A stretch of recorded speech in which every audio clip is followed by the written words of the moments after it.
Well, that was fast. So, how to remove a door panel on a 23 CRV. Why? Because that's what it says. So, very simple. Very, very simple. Look at this. Look at this. One screw right there. That's all it is. I unplugged the window switch. And then first, I had to remove this guy. It's all clips. Clip, clip, clip, clip, clip. Clip, clip, clip, clip, clip.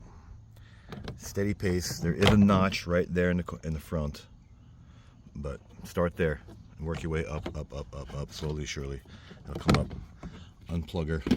Very simple plug, and just grab from the corner, window down like always, and then pull straight out. There you go. Not straight out, but you know what I'm saying. Pull, pull, pull. Looks like a typical Honda.